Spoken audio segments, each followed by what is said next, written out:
Sobat Lestari, welcome to Laskar, Lentera Anak Bangsa dan Kearifan Nusantara. Kenalin, saya Diana Engriani Basri, CPNS dari Balai Besar Konservasi Sumber Daya Alam Sumatera Utara yang akan memandu acara podcast ini. Hari ini kita akan berbincang tentang warisan budaya Nusantara dijaga atau dilupakan. Bersama 4 narasumber hebat yang memiliki semangat ASN, yaitu Halo, perkenalkan saya Dayu Aditya Kusuma, Polhut CPNS Polhut Pemula di Balai Besar KSDA Jawa Timur. Baik, perkenalkan nama saya Muhammad Taufik Hidayat, CPNS Pelatih dan Perawat Satwa Liar di Balai Besar KSDA Riau. Halo, sahabat Lestari, perkenalkan saya Aurel sebagai penyuluh kehutanan terampil di BBKSDA Sumatera Utara. Halo Sobat Lestari, perkenalkan nama saya Febri Dityani sebagai pengendali ekosistem hutan terampil di BBKSDA Sumatera Utara. Nah, Sobat Lestari, seperti yang kita ketahui bahwa Indonesia merupakan negara kepulauan terbesar di dunia dengan jumlah pulau lebih dari 17.000. Oleh karena itu, kebudayaan di negara kita ini sangat beragam. Di podcast kali ini, kita akan mendengarkan berbagai kebudayaan dari para narasumber kita yang berasal dari barat hingga ke timur Indonesia. Baik, terima kasih teman-teman. Jadi keragaman budaya di Indonesia sangatlah beragam ya tentunya teman-teman. Jadi sebagai salah satu contoh, saya akan menyampaikan kebudayaan atau tradisi yang berada di kota kelahiran saya yaitu kota Tuban, Jawa Timur. Kota ini dijuluki sebagai Bumi Wali. Jadi kota ini memiliki banyak sekali tradisi dan kearifan lokal.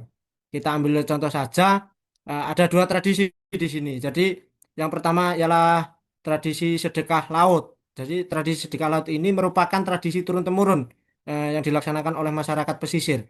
Kegiatan ini bertujuan untuk mewariskan keturunan secara turun-temurun dari nenek moyang dan memohon perlindungan agar terhindar dari bahaya selama melaut. Terus tradisi yang kedua ialah tradisi sedekah bumi. Jadi sedekah bumi ini merupakan serangkaian acara yang melambangkan rasa syukur manusia terhadap Tuhan Yang Maha Esa yang telah memberi rezeki melalui bumi berupa segala bentuk hasil bumi. Jadi teman-teman, tradisi ini dilaksanakan pada awal bulan Muharram atau 1 Suro. Jadi begitu teman-teman. Terima kasih, Mbak Diana. Ya, bagus sekali ya. Kalau di tempat Bang Dayu tadi, kalau 1 Suro itu dia sedekah bumi namanya. Kalau di sini itu Mas, di tempat saya di Sumatera Utara, kita itu kalau 1 Suro itu masak bubur. Buburnya itu toppingnya itu 7 sampai 9 jenis. Nah, selanjutnya boleh nih Bang Taufik. Baik, terima kasih Mbak Diana. Ah, Kebetulan saya dari Riau ya, jadi mungkin saya akan sedikit menjelaskan budaya yang ada di Riau.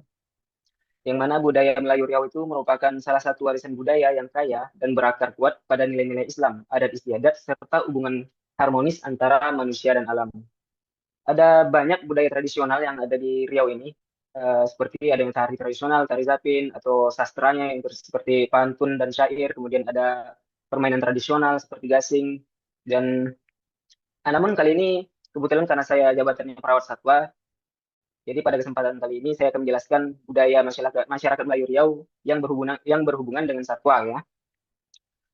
Dalam pandangan masyarakat Melayu Riau, harimau dianggap sebagai satwa yang sakral dan terhormat, sehingga diberi gelar datuk atau datuk belang. Sebutan ini mencerminkan rasa hormat dan keyakinan bahwa harimau merupakan penjaga dan pelindung hutan.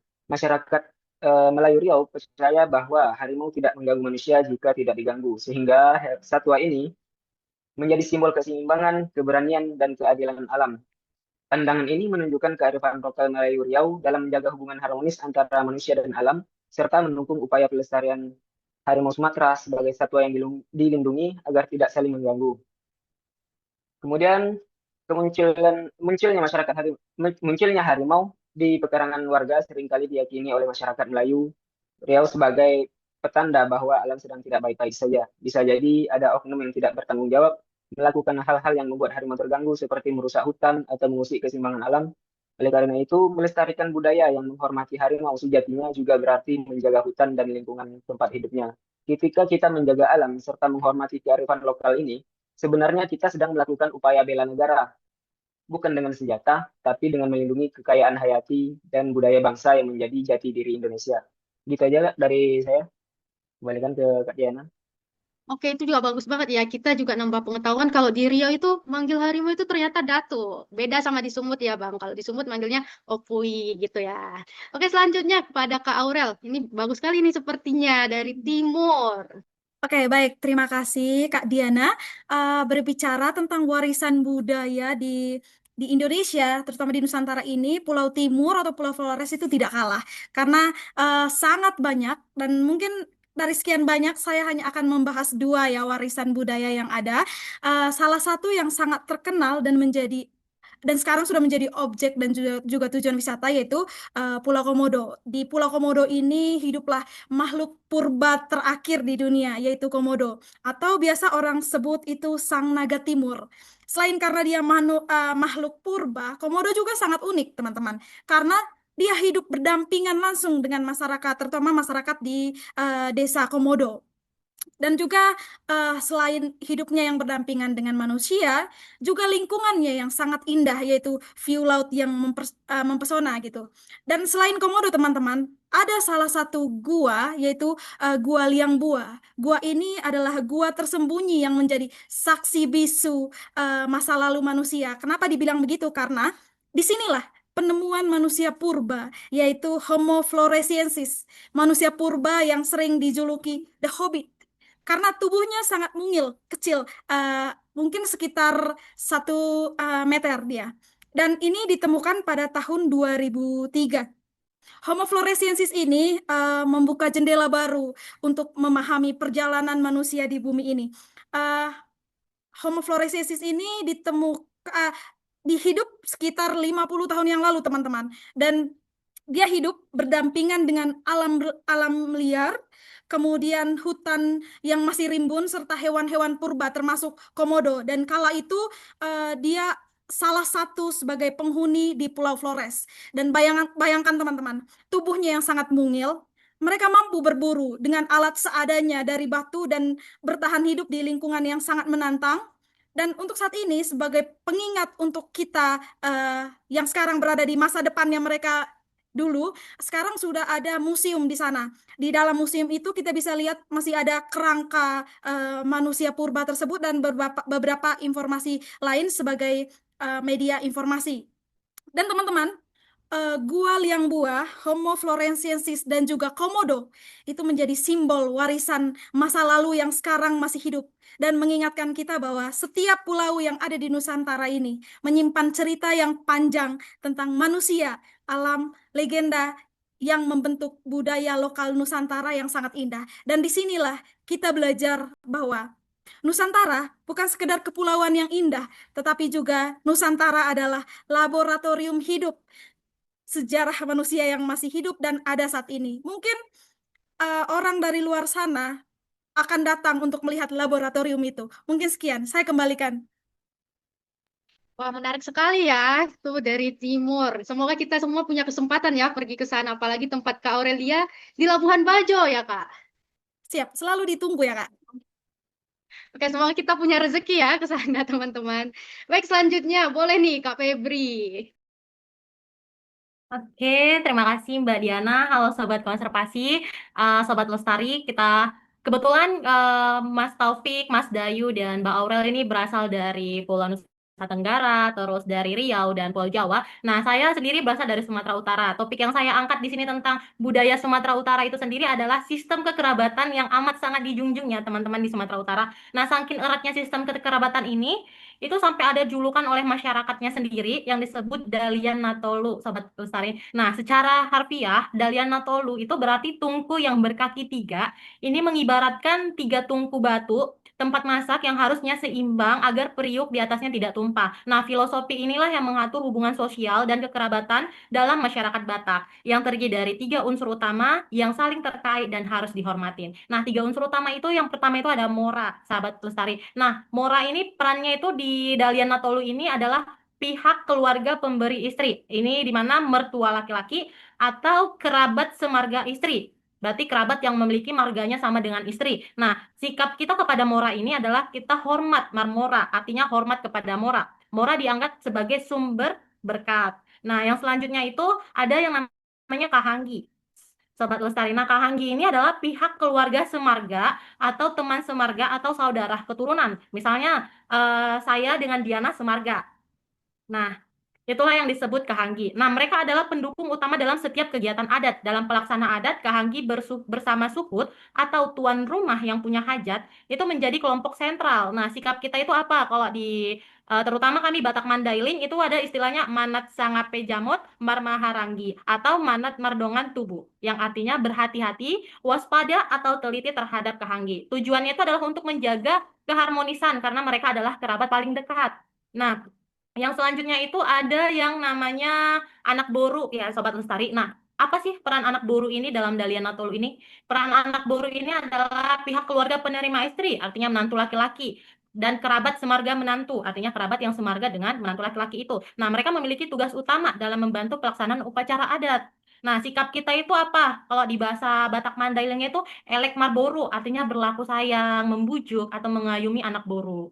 Nah, mungkin itu filosofi Dalian Natolu yang sangat dijunjung oleh masyarakat Batak, suku Batak, terutama di kita Batak Mandailing. Jadi setiap kegiatan pasti ada struktur kekerabatan yang Dalian Natolu ini yang akan selalu disampaikan di setiap forum acara itu. Nah, itu dari Kak Febri ya teman-teman tentang Dalihan Natolu. Kalau saya juga orang Batak, tapi jujur kalau ditanya saya juga bisa jelasin. Baru ini saya tahu secara detail ya. Nah, sangat beragam ya Sobat Lestari, benar-benar menambah wawasan kita. Tapi sebenarnya saya sangat penasaran ini, apalagi kepada Kak Aurel yang awalnya dari Pulau Timur sekarang ke Barat. Kira-kira apa kultur shocknya Kak? Boleh diceritain ini? Kayaknya lucu atau menarik ini. Wah, kalau bicara tentang culture shock, Kak, sebenarnya banyak ya yang saya temukan selama di sini. Tapi di balik semua itu, saya sangat bersyukur bahwa kebijakan optimalisasi kemarin tuh bisa dibilang sangat beruntung ya, sehingga saya yang tidak pernah kepikiran tentang Sumatera ini tiba-tiba terpental sampai sini dan banyak hal yang saya temui dan bisa saya pelajari gitu. Tapi berbicara tentang culture shock, mungkin satu dari sekian banyak, mungkin makanannya ya, makanan di sini wah luar biasa, semuanya pedas, sangat pedas gitu. Mungkin itu saja ya Mbak Diana, sekian. Ya, betul itu Kak. Batak sekali memang kalau nggak pedas, nggak makanan Sumatera gitu ya. Saya aja yang orang Batak itu nyerah, sering nyerah Kak. Jadi kalau Kakak juga nggak tahan, nggak usah ngerasa cupu gitu ya. Gimana Kak Feb? Mantap ya Kak. Nggak apa-apa Kak, mana tahu dapat jodoh di Sumatera kan Kak, jadi ada latihan nih. Nah, iya, itu Sobat Lestari. Nah, kira-kira nih sikap apa yang sudah kakak-kakak ini lakukan atau ingin dilakukan untuk membantu, menjaga dan melestarikan budaya agar budaya kita ini tidak pupus begitu saja, tidak terlupakan. Boleh nih dijawab sama narasumber kita. Baik Kak, terima kasih. Nah, sebagai generasi muda, kita harus memiliki semangat untuk melestarikan budaya. Salah satunya dengan mengenal dan memahami budaya. Yang kedua, tentunya memakai produk lokal, juga penggunaan bahasa daerah. Itu salah satu bentuk upaya pelestarian dari budaya tersebut, Kak. Terima kasih. Iya, benar itu dari Bang Dayu ya. Kayak biasa dilewat di iklan apa itu ya? Cintailah produk-produk Indonesia begitu ya. Oke, selanjutnya boleh nih.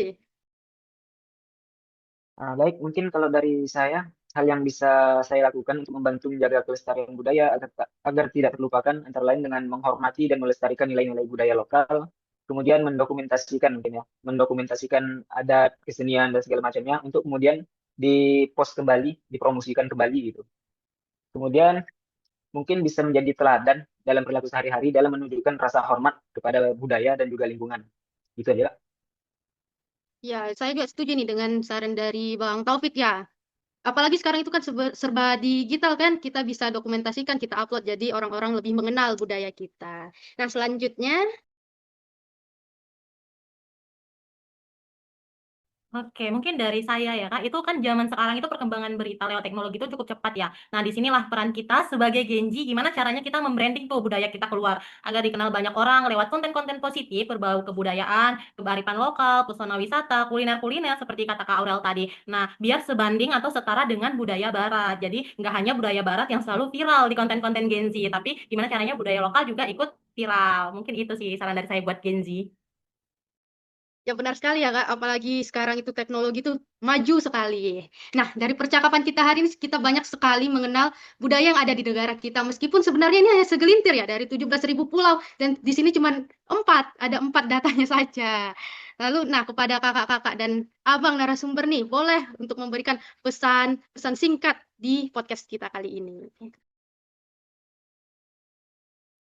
Eh, jadi pesan saya, marilah berpartisipasi aktif dalam pelestarian budaya agar kearifan lokal tetap terjaga. Jadi gitu teman-teman. Terima kasih.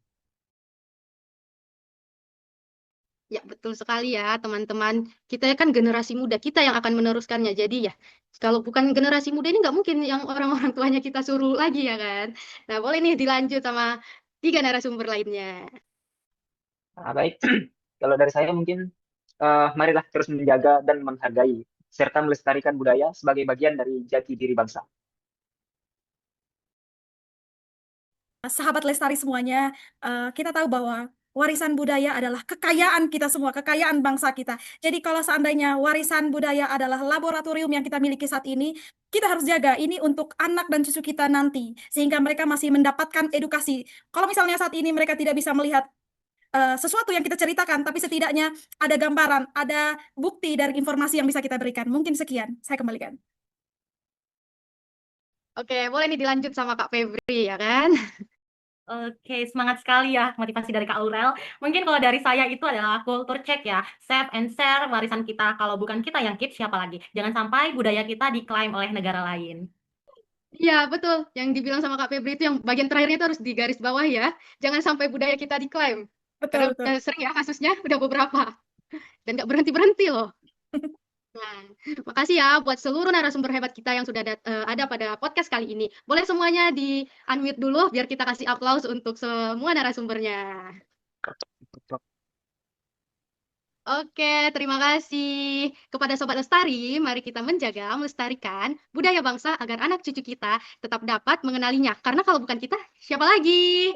Oke, Betul. sekian podcast kita ya hari ini. Terima kasih kepada kakak abang semua. Makasih loh informasinya sangat-sangat menambah wawasan. Dan sampai jumpa di Laskar Lahir kali ini. Dah. Bye-bye.